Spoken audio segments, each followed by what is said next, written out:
From the oil fields of Nigeria and Angola, the diamond mines of Botswana and South Africa, to the gold veins running through Ghana and Mali, Africa is a continent brimming with natural resources. But here's the shocking part. These valuable commodities have not only been exploited and refined elsewhere, but are sold back to Africans at exorbitant prices. It's about the EU's ambitions as a superpower. There's now a new great game in the Horn of Africa. Greater and lesser powers are pockmarking the place with military bases. France, the US, China, Germany, Japan, Italy, Saudi Arabia all have a presence in the tiny area of Djibouti alone. Mercenaries are swarming in from all quarters. The entire region is being militarized. War is in the air. And what about the people? Facing climate and food insecurity, none of this benefits them. We talk about instability, but we only make it worse. We flood the place with weapons, hand over the profits to European arms companies and charge the bill to our citizens. And then with the carnage, we go back in and we do it all again. It's a racket. Strategic relationship, it's one thing after another, isn't it? Really, it's the same as it ever was. And all I can say is God save Africa from Europeans offering help. How did Africa get to this point?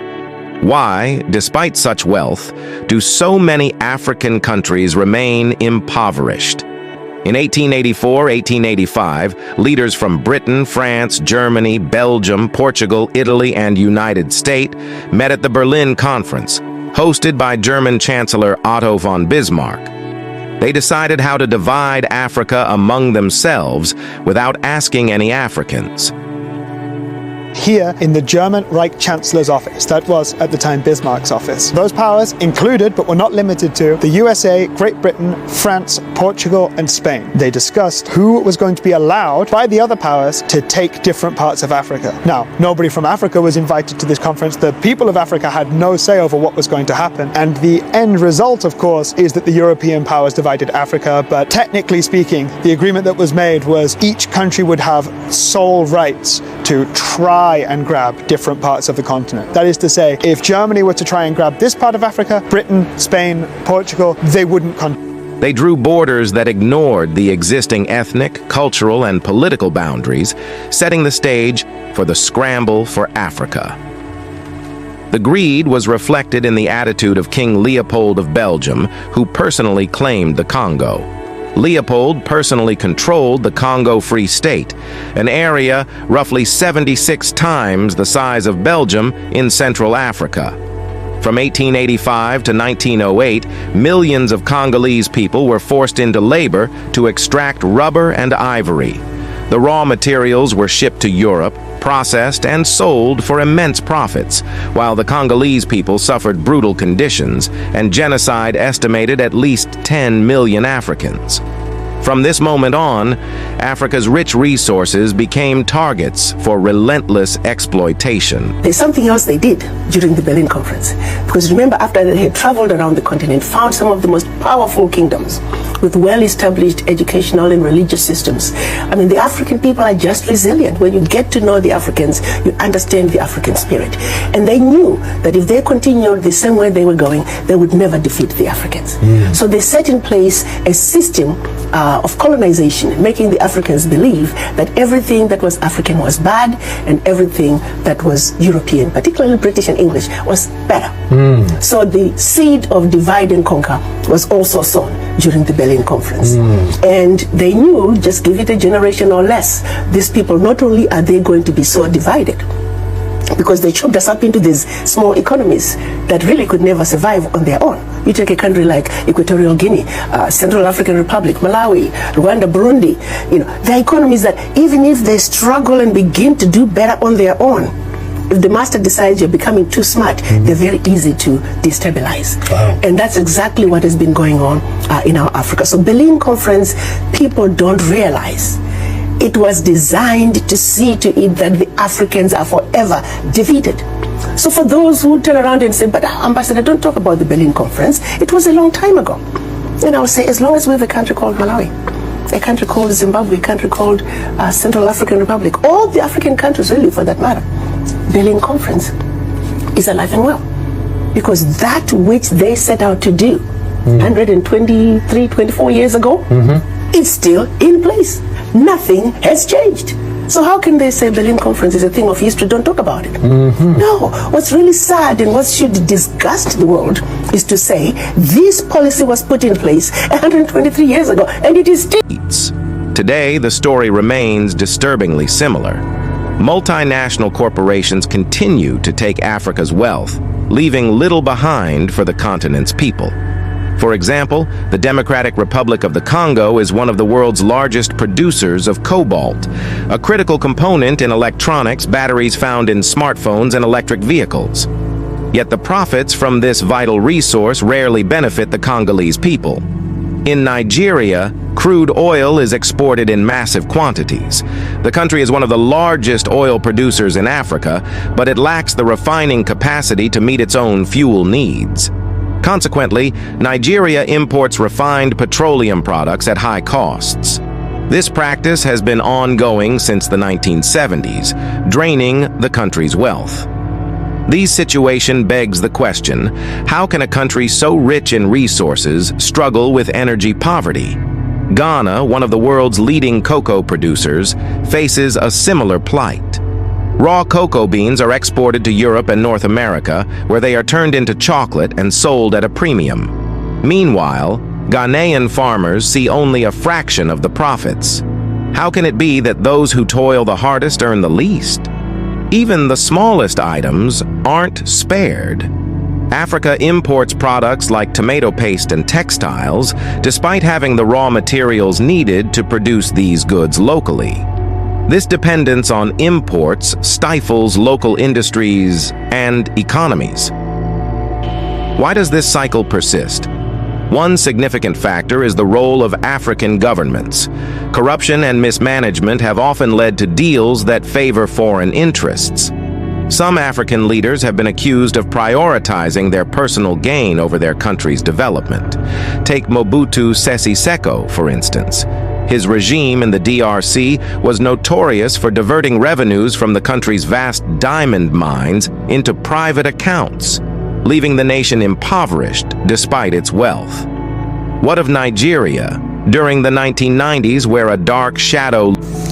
In the meantime, the National Crime Agency NCA in the UK says it has recovered $23,439,724.98 loot believed to have been siphoned out of Nigeria in the 1990s by the associates and family of former head of state, General Sani Abacha. The funds... Sani Abacha, the leader accused of embezzling billions, left a legacy of corruption and oppression. His regime plundered Nigeria's wealth while silencing dissent. Moving south to Zimbabwe, the name Robert Mugabe resonates with power and controversy. For decades, Mugabe ruled with an iron fist, enriching himself and his inner circle. Meanwhile, Zimbabwe's economy crumbled, leaving its people in poverty. Do we say Africa leaders are the major driver to the mess the continent finds itself today? Then it's time for us to just put the imperial hat back on to say, we're going to govern those countries if you're incapable of governing yourselves, because enough is enough. We're done being invaded. Because our own national security risk is at stake. Exactly. National security interests are at stake. You can say that about pretty much all of Africa. They're incapable of governing themselves and benefiting their citizens, because the governments there are all about looting and pillaging and lining their pockets and going shopping in Paris instead of actually making their country better. People on the left are going to watch this. Africa break free from this cycle of exploitation. What role do international trade agreements play in perpetuating this issue? How can we support African entrepreneurs, encourage intra-trade in the quest for economic independence when foreign investors have free moving across Africa? Countries, meanwhile, Africa investors have to go through rigorous... But I think the biggest challenge that we have as entrepreneurs in Africa is the inconsistencies in policies. One now you say, okay, yes, today we are going to drive left hand, or you say, okay, fine. Goalpost is here, just in front of you. When you are about to score the goal, then the government will remind you, no, the goalpost has been changed to behind you. So, so these are the main issues that are actually, they can bankrupt anybody. So I think we need to really look at it that, look, our own political leaders, what you need to understand is that it's a win-win and create jobs. One of the things that we need to know as also Africans is that, yes, we produce raw materials, we export them. When you export raw materials and somebody now keep importing things into your continent and be dumping goods, what you are importing poverty and exporting jobs out. So we have to change the narrative. You've spent, thank you. You mentioned investing $25 billion in the last few years. 20 billion of that went into just this refinery, which is the largest on the continent. It opened a year ago. What is the impact so far of that having come on stream? There is quite of impact. We just commissioned in February. We've started now. We're producing jet fuel. We're producing gasoline. Diesel. By next month, we'll be producing gasoline. But what that will do is that it will be able to take most of the African crudes that are being produced and also be able to supply not only Nigeria, our capacity is too big for Nigeria, but it will be able to supply in West Africa, Central Africa, and also South Africa. We have 650,000 metric tons of, 650,000 barrels per day. We have 1 million tons of polypropylene. We have 590,000 carbon black, raw materials for, making ink, dyes, and co. And then we are expanding more. This is the first phase. We're actually going now to the next phase, which will start early next year. Process. All right. African CEOs are advocating for a new era where Africa controls its own resources. They are demanding fairer trade practices and are keen on building sustainable industries that benefit local economies rather than foreign corporations. While this a brilliant move, Captain Ibrahim Traore, president of Burkina Faso, has taken the lead to liberate his people.